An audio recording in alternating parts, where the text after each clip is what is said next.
Good morning, good morning, good morning, and welcome to another episode of From the Ground Up. Real-time issues and real-time solutions for MWBE, sponsored by Queen Strategy Partners, Nicole Valentine, Esquire, Danielle Douglas, and myself, Dr. Stacie N.C. Grant. We thank you so much for tuning in, for being a part of the show, for sharing our show. So we invite you to visit our website at queenstrategy.com. You can also follow us on Instagram at Queen Strategy Partners or on Facebook at Queen Strategy Partners, where we broadcast live, and we have our replays on YouTube if you do the search for Queen Strategy Partners. So we're excited that we have been providing you this content and information all throughout COVID-19, because we realize that there still is opportunity. And once you have hope, there's nothing that you cannot do. So it's a pleasure to be able to be here as a collaborative effort, that three businesses came together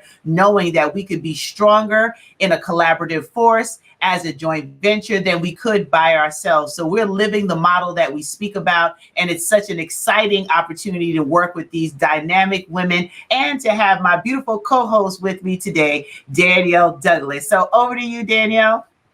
So thank you, Stacie, for that great introduction.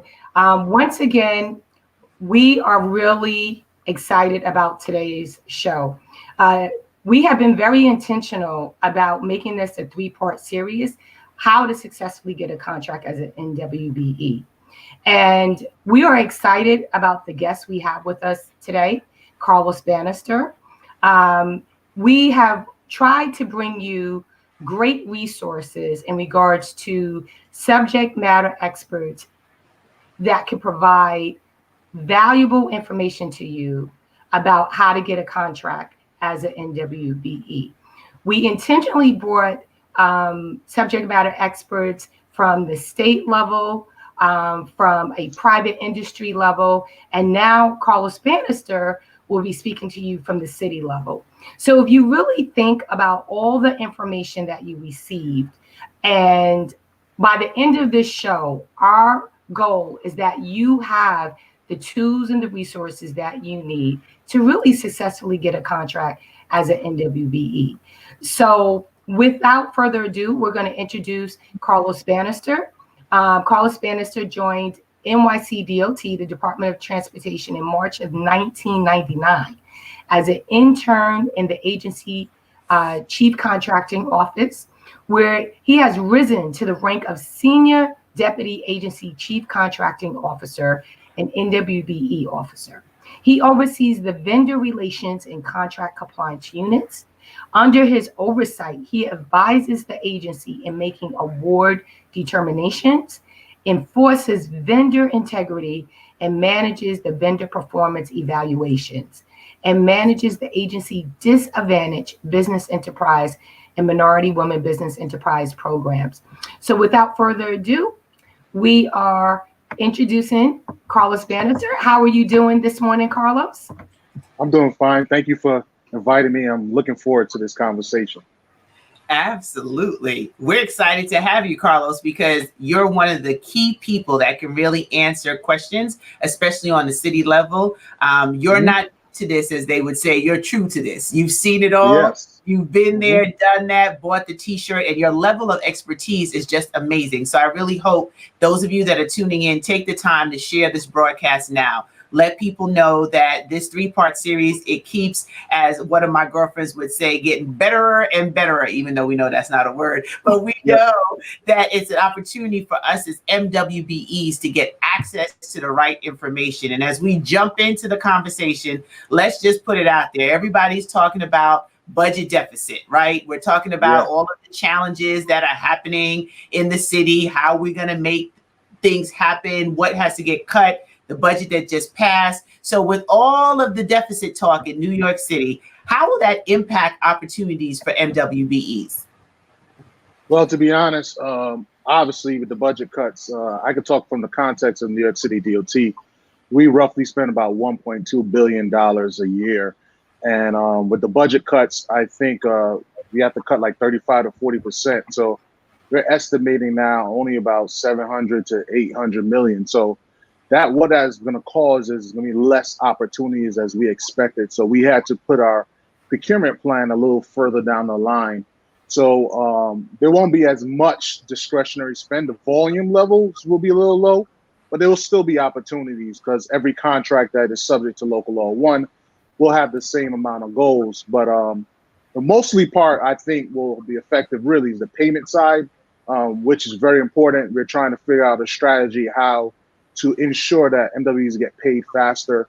And there's going to be a lag, to be honest with you, due to the fact of the money crunch, mostly on the payment side. But as far as the procurements, there'll be less opportunities, and the volume of discretionary spend will be a little bit lower than usual. But other than that, I think it'll be same as business. We will have high goals, and we will continue to have opportunities. But the payment side will be a struggle. It'll be probably like an extra month, an extra 4 weeks. So when you're planning to go and bid on it, please take in count that there will be probably a delay in the payment about 4 to 6 weeks.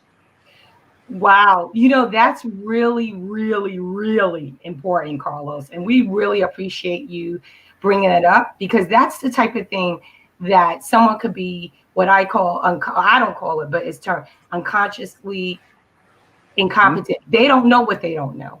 And Exactly. so although we speak about working capital, what you just shared is really critically important, because if MWBEs are looking to still take advantage of city contracts, it's even more important now more than ever that they consider working capital and access to capital so that they can successfully fulfill on the contract. Yeah, I would, if I were them, if whatever contract you're going to do, subcontracting, if you're going for a prime, or if you're going to discretionary spend, you should ask the question, what is the payment schedule? Because in this climate, the payments, I want to be clear and honest and open with you guys. There's obviously going to be a payment crunch. We try to do prompt payment and so forth, but prime contractors is going to suffer a little bit, and MWs will definitely suffer. We have made a MWE first payment kind of thing, that if you're MWE, you get the payment first. Even we've been asking prime contractors in this climate now to take priority to pay the MWs first. But even them, they crying and saying, look, we get in the same crunch. We'll do the best they can. So just plan ahead. Make sure you have good credit, get your credit going on, or even partner. This is the time to better partner rather than have the burden all on yourself. Partner with someone else to carry the burden so that you don't get too hurt. You don't feel the pain too by yourself. So you also mentioned, Carlos, about discretionary spend. So Yes. How can MWBEs learn more about how to secure those type of contracts and utilize the discretionary spend bucket? Well, all the requirement now was, as of last July, we were supposed to put all the agencies supposed to put the discretionary spend on our website. On DOT's website, if you click doing business with DOT, there's a part that says MWE small purchase opportunities. Once you click there, there's a list of all the discretionary spend. Unfortunately, I looked at it this morning, and some of it needs to be updated because during the time of the pandemic, some of the things, like I said, that we had to cut some of those programs. So we're going in the process now, updating that site so that you'll see upcoming like trainings, goods and services. So every agency's website has a section where it shows MW discretionary spend. It's usually talking about doing business with DEP, doing business with DDC. DDC owned, they have a MWBE dedicated link. So you click on it, you'll see it. So DOT though is doing business with DOT, and then when you click it, you're going to see MW small purchase spend from 20 to 500,000. So can you explain just a little bit more, because some people might not know about the discretionary spend and how that came about? Can you just explain a little bit more for some of our newer MWBs who don't know that this is a great way to get your foot wet in doing contracting with the government? Yeah, before the discretionary spend was only to $20,000, the agency had the opportunity just to go straight without competition. We went to City Hall in Albany, a bunch of us under Danielle Douglas and his team, and connected with Senator Sanders and Ronise Bichette, Assemblywoman Bichette, and we went down to Albany and we were able to fight and got the this whole thing from 20,000 now all the way up to 500,000. We actually wanted $1 million, but they said that's too much. I don't know, because MTA has $1 million, so we're continuing that fight to raise it up to $1 million. So basically, once you get discretionary spend, how it works is that the agency will send out information about what they're looking for. Once you respond back, we just go to the lowest MWBE bidder, and we just give you the opportunity. This is a good way to get in because you get to meet the people. The best way is the fiscal officers. Once you become friends with the fiscal officers within the agency, they tend to continue to give you, let you know the opportunities. So it's not only just building relationships. Building relationships is very important.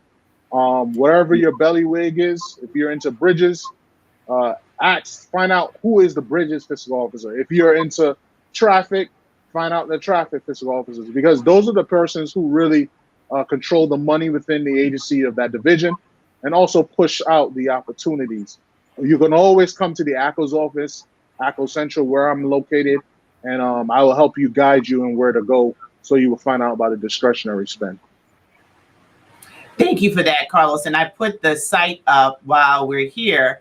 You know, it's a real easy search that you can go and, you know, put in doing business with DOT, and you can see that there's so many tabs here updating you on what's available, from a resource guide, passport. Do you want to touch on that for a minute? Yeah, that is one of the, I think, is the key thing for MWBEs. So I'm not sure if y'all are aware, but New York City is going paperless.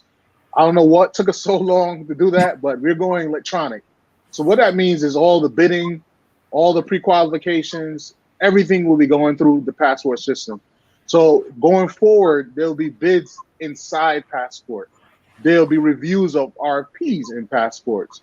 There'll be discretionary spends processed through Passport. So what does that mean? Well, you have to sign up with a Passport account. The rule says that if you have over 250,000 aggregate amount in 12 months, you should be in Passport. But I recommend, if you're trying to do business with the city, start a Passport account. Get into the payment information portal, sign up, put your commodity codes, fill out the questionnaire and the profile, and then you begin to start seeing a lot of opportunities, because everything's going to be done through Passport. So Passport will be the central point for procurement, not just for DOT, all throughout this city of New York.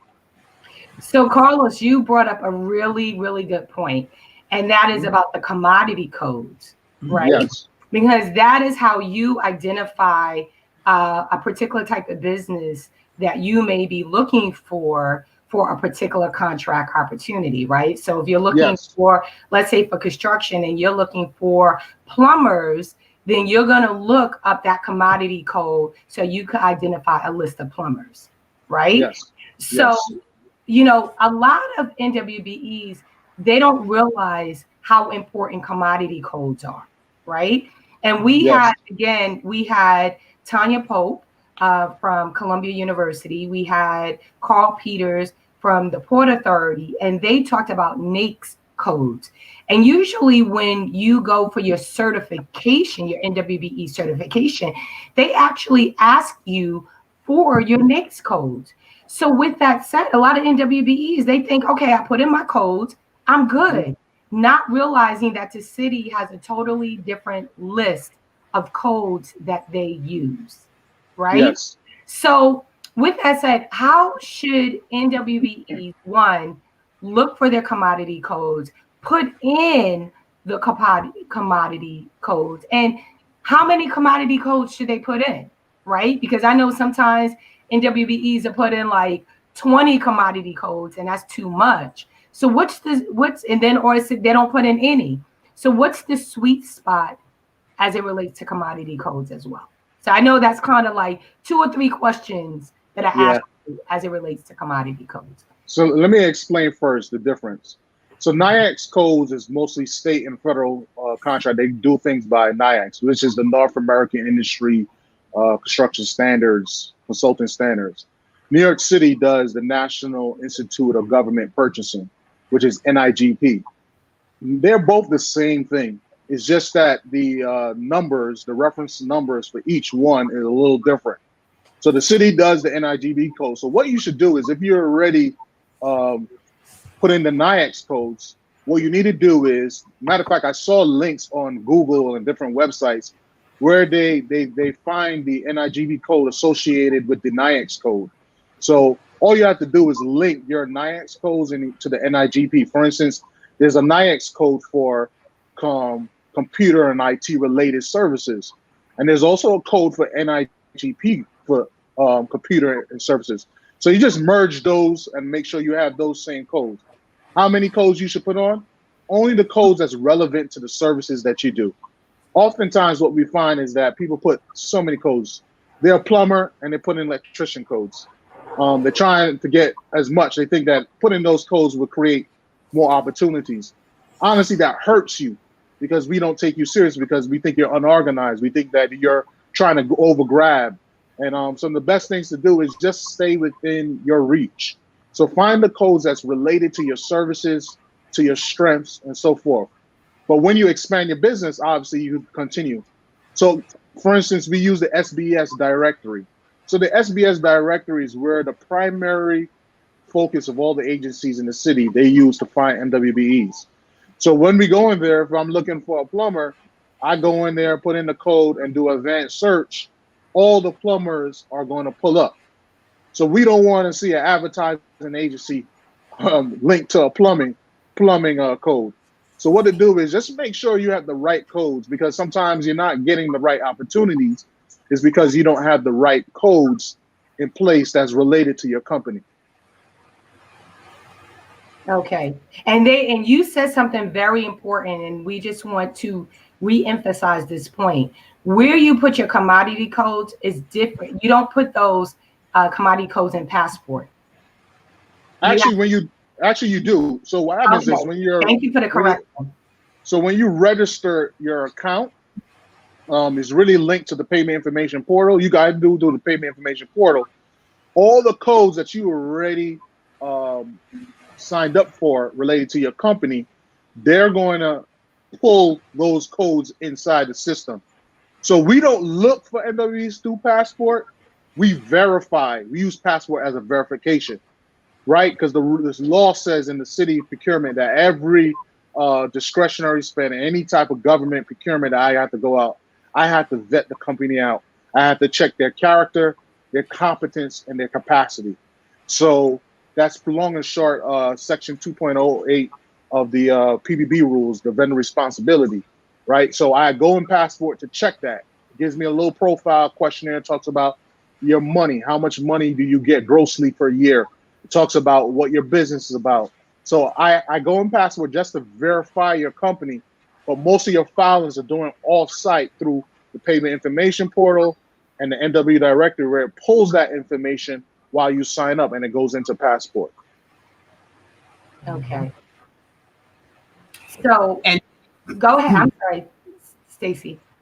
Yeah, I'm just, because this is important for MWBEs, because I think what you said, we want to just definitely highlight that again. If you put too many codes, you could actually get yourself out of the running or out of the mix because you're not being taken seriously. And some people thought that, oh, well, let me just put a variety of things so I'll get highlighted or people will find my company. But I think that's an important point to underscore, is that as strategic as you can be with narrowing down your expertise, that's easier for someone like you, Carlos, that's vetting and sourcing these MWBEs to find them. Am I correct?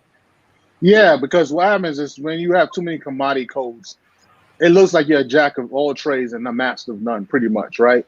Because when you're looking for a company, you already know that's not your belly. How can you be a master of all these trades if you're a small company, right?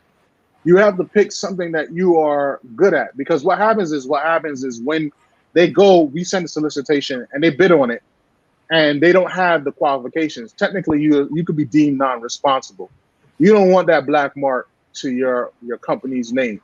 So when we do these discretionary spends, especially when it gets to 500,000, we take it even more serious. We don't tend to deem MWBs non-responsible. What we do is we just start over and tell them we're going to do a new procurement, because a lot of times people are just trying to get an opportunity. But the truth is, yes, you need the opportunity, but make sure it's an opportunity that you can do, and make sure your codes and your company is very clear. I do plumbing.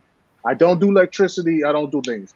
If you do electricity, if you put it there, make sure that you're planning to joint venture with another company that is electrician.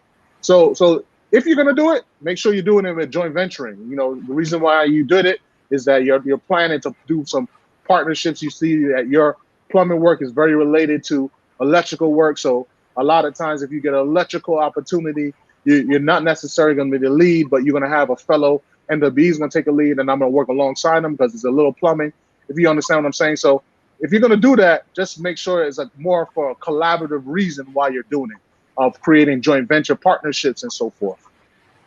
And Carlos, you also brought up something I think is very important, and that is character, competence, and capacity, right? Yes. So can you peel back the onion a little bit as it relates to that?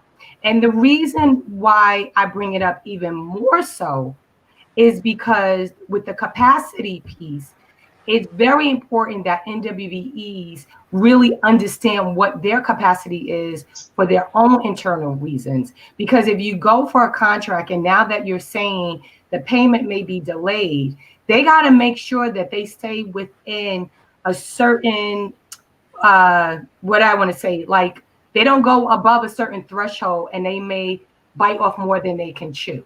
Right. So you're looking at it from one perspective, but the MWBEs need to be clear as well so that they can continue to be successful and grow, opposed to, again, putting themselves in a precarious situation. Yeah, I cite to summarize the PBB rules. It's so long, but in 3 alliteration, 3 C's: character, competence, and capacity. So every vendor has to be deemed a responsible vendor before we go to award of the opportunity. And in the PBB rules is a vendor responsibility section. And the big thing is capacity.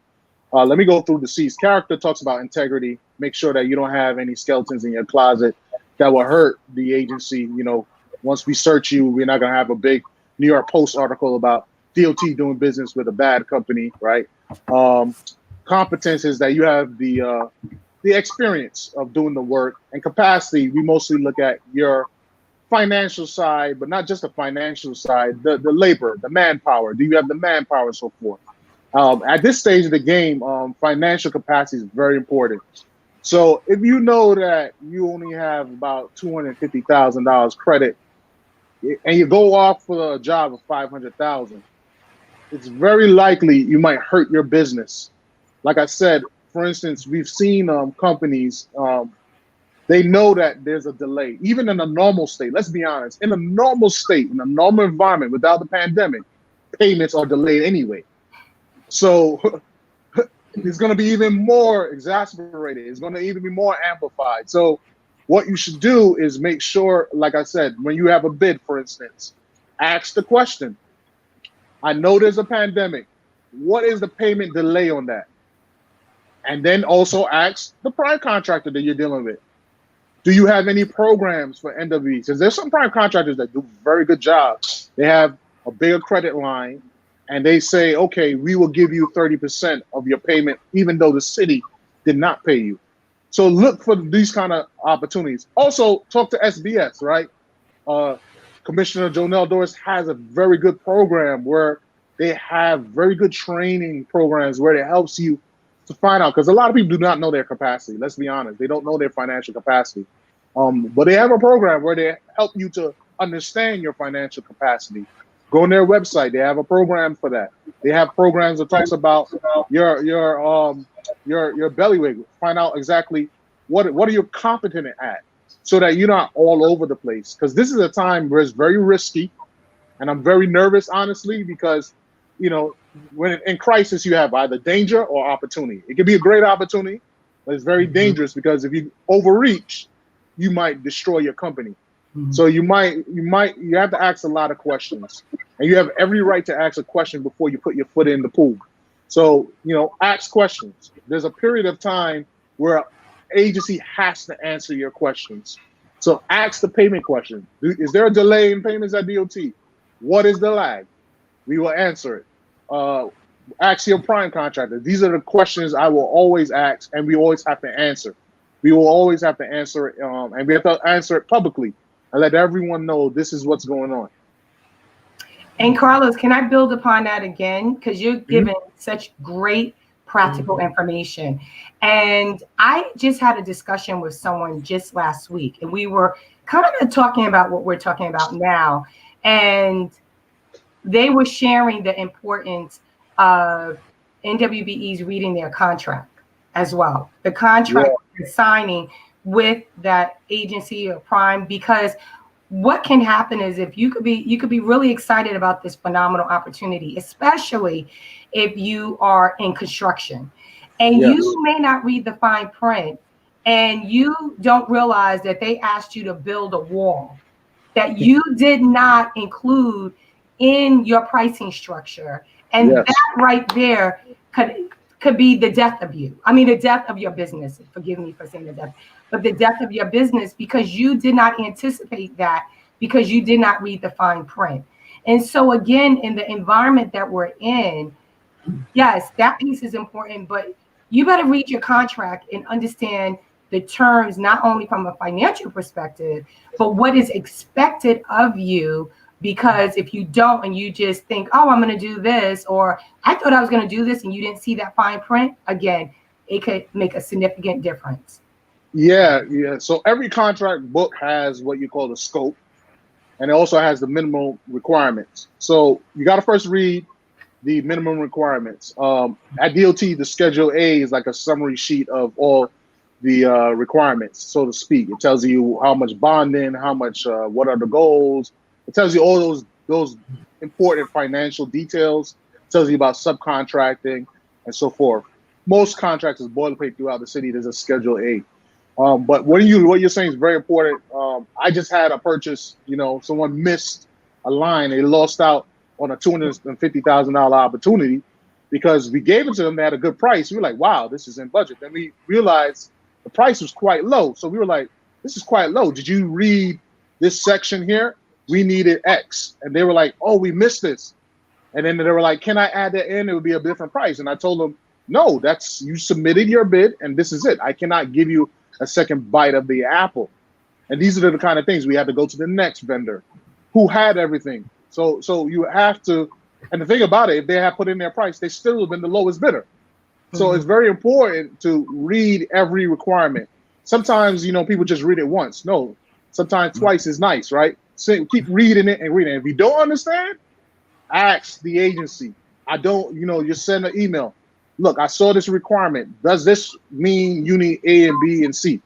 We can't tell you means and methods, but we can tell you what we mean. See, the means and methods is what you got to decide. But we can tell you what we mean by what we write. Because let's be honest, some of our contract books are convoluted and it's not very clear. So we expect you to ask questions. We might say we want a 6-foot pole, and we might say this in a fancy word rather than say it's 6-foot pole. And sometimes it's not very clear. So ask us. We're not going to tell you how you got to install the pole. That's up to you. But we will tell you what we mean. So I think that you're very important. That's a very important key. Read the contract book and try to understand in detail what you want and ask questions. It doesn't mean that you're not capable. It just means that you're trying to be very clear. And aren't there support mechanisms to go through these contract books so that people can understand and ask questions? What sort of opportunities, especially with DOT, is available for that? Yeah, so during the solicitation phase, there is they have a pre-bid meeting, right? During the pre-bid meeting is a time where we discuss the procurement in details. Then also you have, again, small business services is the arm of the agencies where they will help you submit the bid, help you analyze an RFP, and help you submit an RFP. So again, SBS is the great resource. That's who we use as the arm within the agency to help the MWBEs. They have a lot of free tools. Just because it's free doesn't mean it's not valuable. It's good tools that you can do. Because a lot of times they have the connections. They will call the agency to either go online and do a video or teach a lesson or even to explain it further. So you should go to SBS website and also tag into that. So if you're about to submit an RP and you're not sure, you can ask the agency questions, but we can't really help you, right? I can't help you write the RFP, but SBS can help guide you in a more detailed way than the agency who's letting the procurement out. So I will work with SBS, but also you got to ask the right questions, the relevant questions. Yeah, and specifically, just note specifically in SBS, it's usually their default department, the division of economic, financial opportunity, I believe. But default, as it relates to assisting MWBEs and their contracts or RFP, filling out an RFP and things of that nature, they are the division within SBS that really works with MWBEs, and even the PTAC department falls under default as well. Yeah. And those are some reminders that we'll make sure from the ground up sends out so that you can just get familiar with it, whether you need it now or need it later. It's better to be forearmed so that you can have the information and the resources when that time comes, because we want all MWBEs to secure contracts. It's not just about the 30% utilization. We want everybody to be in a position where they're receiving what others have received for years with government contracting and building their personal economies and businesses in a way that we have valuable individuals with great companies that can offer services to our city. So we appreciate you going into that detail and really just exploring what's there, because some folks only stick to one agency. They don't know there are multiple agencies that you can collect. Also, I forgot to miss this, is that right now most of the bids are virtual, so people are using Zoom, and one of the problems within the agencies were MWs were not going up to the pre-bid meetings and the pre-proposal meetings, and that is crucial because the project manager is there.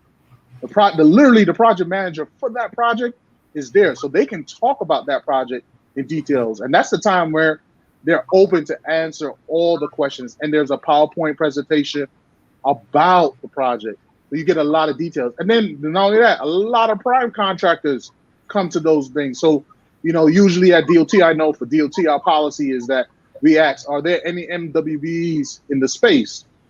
And we let the prime contractors know. So this MW is here, they specialize in X, Y, and Z. So if you're looking for that, please connect with them. Since it's virtually, I don't know how we're doing. I'm going to find out. But I've been on one virtual pre-bid meeting where the whole thing, you can ask questions, you can raise your hand virtually. We press the button in Zoom and ask the questions. And then I think we share the list of all the prime contractors that are that are attending to go for the procurement. So attend the meetings. Now you don't have to physically move in, and you can be in the comfort of your home and look at these virtual pre-bid meetings and proposals and find out more information about these projects. So Carlos, that is critically important what you just brought up. And the reason why is because we were going to ask you, how does an MWBE network in this time or during this time of coronavirus so that they can connect with primes as well as other MWBEs that they could potentially collaborate with? So you brought up a great resource by going to these pre-bid meetings. That's a way that they can network, again, either with primes or for collaboration efforts. Yeah. And also, what I found is up to yesterday, HNTB is one of the big professional engineering services in New York City. They're doing a webinar in August looking for MWBEs and professional services. So a lot of these prime contractors and prime consultants are doing webinars because in this climate, they can't go. We're not having any MWBE outreach events in this climate.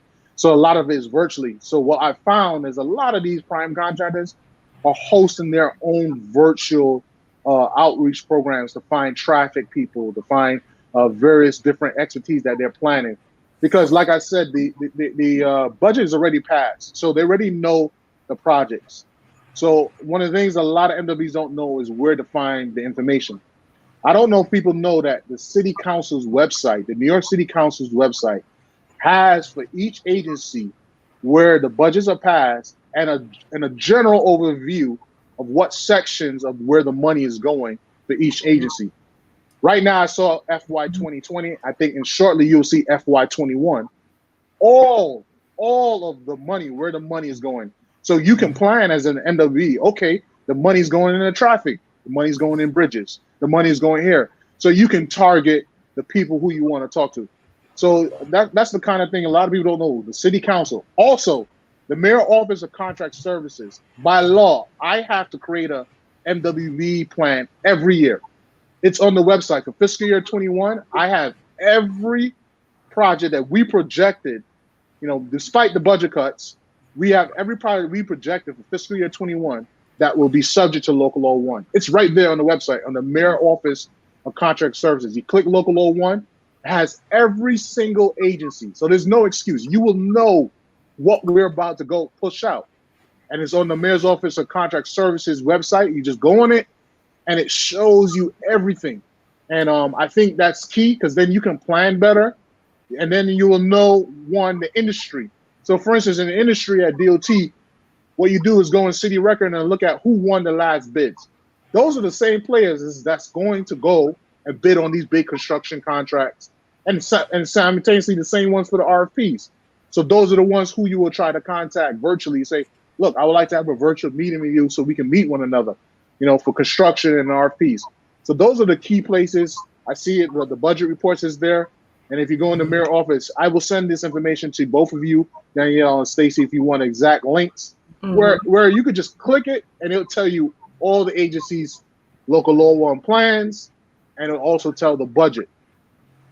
Wow. And Carlos, you are, I keep saying this, but you're like, if the people don't understand the nuggets that you are dropping this morning, I mean, you are giving such valuable information, because again, even with you bringing up HNTB, right? We know that there's major players. HNTB is not only doing major city contracts, but they are significant. They're playing a significant role for the Port Authority project, right? A major $17 billion infrastructure project, right? We know that, for instance, AECOM, they do a lot of projects for the city, but they are going to be the construction manager for the JetBlue part of the Port Authority. So if you can begin to, when we talk about networking, and be strategic and understand how to connect with either some of these major organizations that are playing in both the city government as well as with state, these other major projects, then that's part of being strategic, intentional, and networking as well. Yeah, you got to know the people in these different organizations. Like HNTB is Emily Gallo. She's former DOT. She's over there in charge of the government relations. She reached out to me and told me, let the MWBs know that I'm having this webinar because they have this big project, like you said, and they're looking for MWBEs. So, try to go on the website, do some digging, and you'll find out the government relations person, the diversity and inclusion person is the person who you have to email, and keep persistent about it. Say, listen, I know we're in COVID-19, I can't meet you face to face, but what are your projects? How can I help? This is my expertise. But the first thing they're going to ask you, one, is, are you updating your passport? Did you do your stuff in PIP? They're going to ask you stuff like, what are the last contracts you have? So be organized, be ready to talk about it. What is your capacity? Don't be hemming and hawing when they ask you these questions. Be prepared when you're going in front of these people, because sometimes they only have time to meet one. There's thousands of you, and the time is essence. So when you go to them, come correct, be organized, have your brochures, have everything ready and available, so that when you're discussing with them, it's the same old questions. Do you have passport? What are your NIGB codes? What are your experiences, and so forth? It's the same questions over and over and over again, but make sure you have your material, not that you're searching for it while you're having a conversation with these players. Okay. And that goes back to capability statement, right? Yep, exactly. And having a good capability statement. An elevator pitch, like SBS trains the MWBs, have your elevator pitch. Don't go around trying to talk a dissertation in 25 minutes about your company. Something quick, simple and easy. Practice your elevator pitch, and so that we can grabs the attention of the person listening, and then say, oh, I want to find more about your company and so forth. Absolutely. And I put up for our MWBEs just an example of what you were saying with local law 1 procurement. So every single agency is listed here, and it was updated on the 30th of June. So the deadline, that was the deadline we had to do it by. So it's all there. And it's interesting if we can just carve out time to do a little research. As Danielle mentioned, we have to do things differently now. We can't get together in person. So utilizing these virtual opportunities to join these webinars. And as you're going to be so gracious, Carlos, to share additional information where government relations, they're looking for MWBEs. So they're looking for us. And we need to be visible so that people can find each and every one of the MWBEs that are ready to do business with the city, with the state, and potentially federal government. There's so much open now in the midst of the crisis. I still believe there is more opportunity if we can just keep our eye on the prize. Yeah, that's another thing I want to talk about, because DOT is a tri-funded agency. We have city, I have state funds, and I have federal funds. So usually when I go, anytime I talk about MWBEs, I try to tell people, be certified, not just MWBE, be certified as a DBE. Because once you get into the federal space, it's no longer MWBE, it's what you call DBE, Disadvantaged Business Enterprise. If you're not a DBE, please become a DBE. You are already qualified. Most of it is like a SBA program for the federal space. It's very important because the agencies like me, DEP, the Big Five, we are very tri-funded. We have different funding streams. And the rule is once you have a penny of federal funds, the whole procurement structure has to be federal. So I love local law 1, I love MWBEs, but you also have to be certified DBE. At this stage of the game, during this pandemic, if you want to create more opportunities, stretch your certification. Be city certified, state certified, and federally certified as a DBE. So you get 3 opportunities rather than focusing on one stream opportunity of one thing. If you're only city certified, you only can get local law 1. If you're only state certified, you only get Article 15. If you're only federal, you only get 49 CFR 26. So you gotta you gotta have all of those certifications. This is the time. While everything is going slow, you're not pushing procurements out as fast as usual. This is the time to get your administrative side in order and make sure you're certified in all those areas. Okay. So you brought up another, again, dropping another jewel, and that is that although, DOT gets funding on the federal, state, and local level, it sounds like, I'm asking a question even though it sounds like I'm forming it in the statement, that you only take the DBE certification and the city certification. You don't accept technically the state certification. I do if I have a state procurement. Got it. But we don't have 100% state funds. Usually what we use, the DOT uses what we call CHIP funds for like our traffic contracts for the street lighting program and the poles and so forth, the signs, as you can see. However, they match, the federal matches. So once the federal gets involved, it becomes DBE. So it's not straight. So once federal comes in, the whole program no longer a thing. So primarily, I'll be honest with you, it's about a 60-40 kind of thing. 60% of our projects mostly are federally funded, and then about 40% is about city funded. Lately, I haven't seen state funds. If we do have a state project, it'd be like 5% of our whole capital program, like 1 or 2. But majority of our projects are the big ones now. Are the federal, like the big bridge projects y'all see, like the Brooklyn Bridge, Manhattan Bridge, that was federally funded, but the Queensboro Bridge was city funded. So that was an MWBE project. So you had 2 DBE projects and 1 MWBE project. But if you're certified across the board, you got opportunities for 3 projects. And that's what I'm saying, to make sure, you have a DBE certification, because it's very important. Most of our agencies, because the city is strapped, a lot of agencies are now going to go for federal funds, right? Because they're not a lot of city money.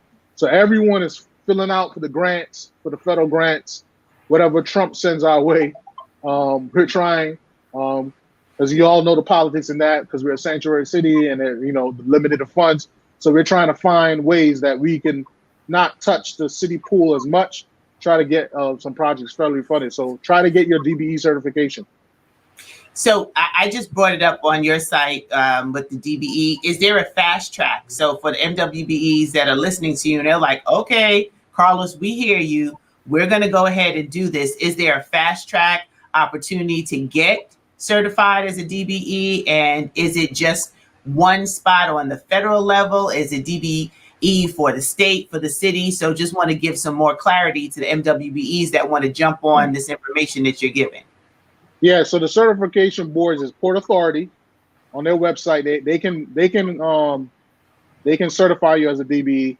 Also, the New York State DOT can certify you, and MTA. There is reciprocity through these certifications where they fast track you. If you're, for instance, already a state MWBE, most likely you'll be certified as a DBE. Remember, DBE is not based on your ethnicity. It's based on your financial state. There's a gross amount per year that means. So there are some MWBEs that will not meet the requirements of DBEs because you're making a certain amount of money. Because the DBE program is a SDA program, so it's not based on ethnicity and so forth. It's mostly based on an economic-based situation where how much gross money do your company get. So there's some MWBEs are very successful, so they're not going to be able to do it. But majority, I found 60% of the MWBEs that are city and state certified can be DBE certified. They just got to go to these various bodies and boards that do the certifications. And Carlos, just to build upon what you said, as well as Stacie, even if someone is already MWBE certified, like we said, on a city level, state level, if they do pursue the DBE certification, they will have to go through that certification process all over again. So they have to just be mindful of that. You know, you could be certified already a year or 2 years or whatever. Just know you're going to go through, you're going to have all your paperwork in order as you did initially for the city and state certification and Port Authority certification at that to get certified as a DBE. Yep. So you have to be prepared for that. Yeah. Absolutely. Well, this was really Carlos, you are just the clearinghouse of all information MWBE. Like, we are just so honored that you are here with us because you're passionate about the work. You know, as Danielle introduced you and read your resume and what you do, it's more than work to you. This is a mission. You're really committed to making sure that MWBEs have access and opportunity. And I am just so grateful. I see LaTonya. Hey, darling, she's saying thank you so much for this information, that this is very helpful because there are a lot of people who are coming into the space and they don't know all of this data. So she's waiting on her DBE to be approved. So we're glad to hear that. And this is why we're doing the show from the ground up, real-time issues and real-time solutions.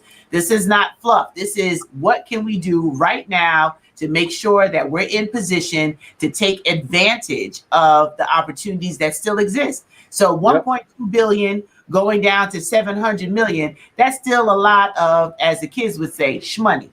Yep. So a lot of cheddar. A lot of opportunity for us to be able to be a part of this. And she said, thank you so much, Carlos, for sharing. So we really appreciate the fact that you all have been tuning in for this 3-part series, because this is at the meat of it. When Danielle and I were talking, we were like, this is part of the core work that MWBEs need to know and to be aware of so that we can be successful at the end of the day. We just don't want to be a number on a 30% utilization goal. We want to be a success story for the city, for the state, for the federal government, that we can change economies by having access to these contracts.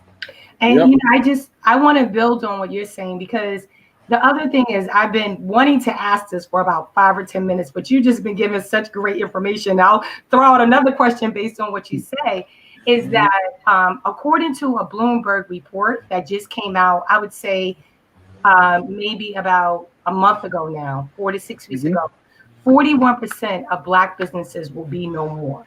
Right now, Yep. we know that that's, obviously that may include NWBE certification. They may include, your barber, your hairdresser, all those type of Black businesses as well. But the point is that for you, Carlos, if you take those numbers in consideration, because we know there will be casualties in the Yep. NWBE space, how will you begin? I mean, will your vetting process be different for NWBEs? Like will you just continue to do business as usual with the list, and then based on who responds, then they're still in business? Like, what does that look like post COVID-19? Because people's capacity, at the very least, even if they're still in business, their capacity may be different now, right? And So capacity it's is a so very good question, because see, the thing is a catch-22, right? You want to protect the agency, but you also want to protect, because the agency cannot fulfill its mission without the NWBs. Let's be honest, right? We so fully support de Blasio's mission, and I 100% agree with him. If the NWBs are not developed or not given opportunities, the economy will go down. So it's a catch-22. We have to build the NWBs during this time. But we also have to be honest with ourselves. During this time, a lot of NWBs do not have the same amount of financial capacity as they used to. So we as an agency have to be sensitive to this kind of culture and to this time and climate. So one of the things, I'm in charge of the vetting. So what I do is I look at the NWBs and I try to do it the normal way, but I also put a caveat. I ask some serious questions. Can you really do this? What are your weak points? And I have the ability and the discretion maybe to make the procurement smaller, right? And as an agency, that is what we're having discussions, right? Maybe you cannot get the 500,000, but what if I just split it to 250,000? Give that person the 250,000, and then give another NWB 250,000. These are things that not the onus only has to be on our NWBs. The onus has to be also be on the agency. The laws have us handcuffed sometimes, but sometimes, like with the discretion spend, it really is up to us. So what we've been doing is looking at the wide scope of things and see who are the NWBs that will tend to go for it. I'm going to try to figure out a way where we can just do a market focus on various different opportunities and try to get a feel of what NWBs can do. Because honestly, I do not know. And I want to know, what can you do at this point? What are your financial capacity? Because there has to be a serious conversation within the agency now to debundle some things, because we can't be throwing out things for 500,000 and we know that you guys can't do it. That's not really fair. And then I say you're not have the ability and the capacity to do it when I already know the climate. So we're trying to do that. Nancy Carolyn, the agency chief contract officer in New York City DOT, we've had this conversation many times of saying, like, what do we need to do? And one of the things we're doing is we're still vetting them the same way, but we're also trying to measure, have great expectations. We don't have unrealistic expectations. We know it's rough out there. So maybe we need to make our contracts a little smaller, and it's a little bit more work for us because it's larger volumes, but that will help the smaller businesses to get opportunities. right, and rebuild. And rebuild, Right? yeah. Yeah. And we got to partner with small business services, right? Mm-hmm. That's the key, because they're the ones who are creating this mission to help rebuild and maintain what is out there. And as an agency, DOT, we very partner with Commissioner Danielle Douglas and his team on any shape or form, even if it's coming on events like this. I plan to try to focus on how I could come back on again and really dive into our opportunities. Because I don't know if you, as we all know, the elephant in the room, less than 2% goes to African Americans. That is a burden on my heart, and is a burden at the agency. How we can have equity in this procurement process in New York City, because equity has not been shown throughout the years. And we're creating a program where we're trying to help Black businesses, because that number 40% is primarily Black businesses, to be clear. So we need to maintain that and work on that. And we're trying to do that. So the next time I come on hopefully I'll have something there meaningful how we're going to do that to combat that problem, because I'm going to make it difficult that those 40% do not die if they relate with DOT. So that's my job, and I'm going to try to make it difficult that those, out of whatever I can do at DOT, that they don't die. We will create opportunities that is there and reasonable so that we can continue to keep these businesses. Because if these businesses continue, I believe the economy continues and communities could get better. Right. Absolutely. And we create jobs. Exactly. Right? It's and lower crime. And lower crime too. Yes. Yeah. Even when we robbing nobody because they got jobs. Because they got jobs. I mean, that's the economics of it. It is what it is. So hearing you passionately talk about that fight for equity, we appreciate that. We're excited to have you back. You have an open invitation to come on the From the Ground Up series at any point that you can. Thank you. Commissioner Doris is definitely doing a great job. You know, he's inherited quite a bit in the midst of this COVID-19. I call it the COVID-19 nightmare. But yes, we will get out of this eventually. This too shall pass. And we just want to make sure that MWBE survive and thrive. So we can't panic. As we started this series, that was the first thing Danielle said, let's be intentional and talk about pivoting. And if you want to pivot, you can't panic. So every series that we've had has given MWBEs information in real time so that they can do the back end work, they can do the housekeeping, they can do all of the things to position themselves to win, because it's about all of us. Collectively, Queen Strategy, we are functioning as a JV. We're living the collaborative process and not just trying to swim out there by ourselves, but knowing the power in coming together. And we want that same sort of opportunity for those who see it, who heard what you said. You know, I hope they're picking up what you were putting down today, because this was a show that would be a game changer for MWBEs, this 3-part series. So, Carlos, thank you so much for who you are. We've had the pleasure of working with you as Queen Strategy, and you are the person behind the words. And we appreciate having such an ally and friend in government that we can do business with. So we thank you for being on the show. We look forward to having you back. And I let my co-host close us out. I can't believe the time is gone already, but we'll be back next week, Tuesday, same time, same place. You know what? I can't believe, as you said, Stacie, that we had the opportunity to speak to Carlos for a full hour. But this is what I'm going to say. This is the dialogue will continue, but as it relates to how to get a contract as an MWBE, we had phenomenal guests. This is, you know, it was a 3-part series. What I suggest is that, and this is my call to action to you as an MWBE, is that you review these 3 last webinars, and you literally, if you didn't do it, you put pen to paper, because what has been laid out for you is the whole master plan, strategy from a strategic perspective, from a tactical perspective. Shame on you if you do not take this information seriously. And I'm sure you've heard me say before that knowledge is power, and it does not become wisdom until it's applied, right? So we will continue to be here for you. We will continue to provide you great resources. We are doing our part, and we do perceive ourselves as being your partners. But I implore you to do your part.